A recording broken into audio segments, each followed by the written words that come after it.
اسلامی اور اخلاقی کہانیاں۔ کسی وقت کی بات ہے کہ لوکات پرپور گاؤں میں ایک نیک اور دیندار شخص حاجی صادق اپنے 2 بیٹوں میثم اور بشیر کے ساتھ رہتا تھا۔ حاجی صادق ایک عابد و زاہد انسان تھا اور ہمیشہ حق و انصاف کا درس دیتا تھا۔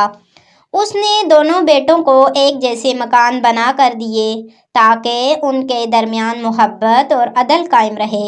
میثم اور اس کی بیوی نازیہ دنیا پرست تھے۔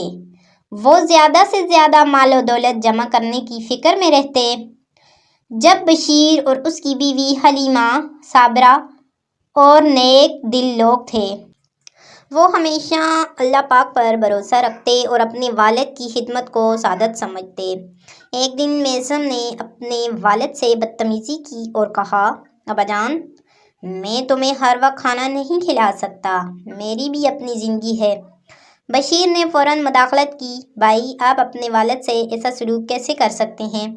والدین کی خدمت تو جنت کی کنجی ہے۔ حاجی صادق یہ سن کر بہت رنجیدہ ہوئے لیکن صبر کر گئے۔ بشیر نے اپنے والد کو تسلی دی اور ان کا خیال رکھنے کا وعدہ کیا۔ ادھر میثم کی نیت اور بگڑ گئی۔ گاؤں کے ایک چالاک سردار نے اسے لالچ دیا کہ اگر وہ پورا مکان فروخت کرے تو اسے 50 لاکھ روپے مل سکتے ہیں۔ لیکن چونکہ مکان کا آدھا حصہ بشیر کا تھا اس لیے اسے بھی کسی طرح نکالنا ضروری تھا۔ نازیہ نے ایک خطرناک چال چلی، میں رات کو ابا کے کمرے میں جا کر ان کے منہ پر تکیہ رکھ دوں گی اور پھر شور مچاؤں گی کہ بشیر نے انہیں مارنے کی کوشش کی۔ میثم کو یہ ترکیب پسند آئی اور وہ خوشی سے اس کے منصوبے پر راضی ہو گیا۔ رات کے اندھیرے میں نازیہ نے حاجی صادق کے منہ پر تکیہ رکھا۔ حاجی صادق گھبرا گئے اور ہلنے لگے، مگر نازیہ جلدی سے وہاں سے بھاگ گئی۔ جب حاجی صادق گھبرا کر چیخنے لگے تو میثم نے شور مچا دیا، ابا جان کو بچاؤ، بشیر انہیں مارنے کی کوشش کر رہا ہے۔ بیچارے حاجی صادق اس فریب میں آ گئے اور غصے میں آ کر بشیر اور اس کی بیوی کو گھر سے نکال دیا۔ بشیر کی آنکھوں میں آنسو تھے لیکن وہ اللہ پاک پر بھروسہ بھی رکھتا تھا۔ جنگل کی طرف چلا گیا۔ رات کے وقت جنگل میں بشیر اور اس کی بیوی کو ایک پرانا لکڑی کا گھر نظر آیا۔ وہ اس میں پناہ لینے کے لیے چلے گئے۔ وہاں انہیں اتفاقاً ایک تھیلا ملا جس میں لاکھوں روپے تھے۔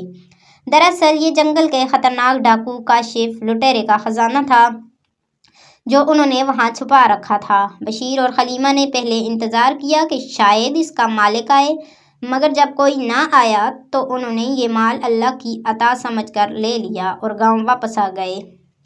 ادھر حاجی صادق کو میثم کی حقیقت کا علم ہو چکا تھا۔ انہوں نے موقع دیکھ کر گھر سے مکان کے کاغذات اور بقیہ رقم نکال لی اور بشیر کے پاس چلے گئے۔ جب میثم نے صبح سردار سے مزید پیسے لینے کے لیے کاغذات ڈھونڈے تو انہیں کچھ نہ ملا۔ نازیہ چیخنے لگی، میثم ہم برباد ہو گئے، نہ پیسے ہیں نہ کاغذات۔ عین اسی وقت حاجی صادق اور بشیر گاؤں میں آ گئے اور ساری حقیقت سب کے سامنے بیان کر دی۔ سردار غصے سے بولا، میثم تم نے دھوکہ دیا، اب تمہاری دکان اور گھر سب واپس کر دیے جائیں گے۔ میثم اور نازیہ کو سب نے دھتکار دیا اور وہ مجبوراً جنگل میں جا بسے۔ وہاں ڈاکوؤں نے انہیں پکڑ لیا اور الٹا لٹکا کر مارا کیونکہ وہ سمجھ رہے تھے کہ دونوں نے ان کا خزانہ چرایا ہے۔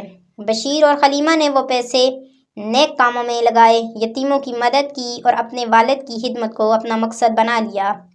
حاجی صادق خوش تھے کہ ان کے نیک بیٹے نے صبر اور اللہ پر بھروسہ کر کے عزت اور کامیابی پائی۔ والدین کی خدمت دنیا اور آخرت میں کامیابی کا ذریعہ ہے۔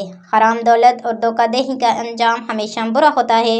صبر اور تقویٰ رکھنے والوں کو اللہ بہترین انعام سے نوازتا ہے۔ نیکی کا بدلہ نیکی ہے اور برائی کا انجام رسوائی۔ اللہ پاک ہم سب کو بھی نیک کام کرنے کی توفیق عطا فرمائے، آمین۔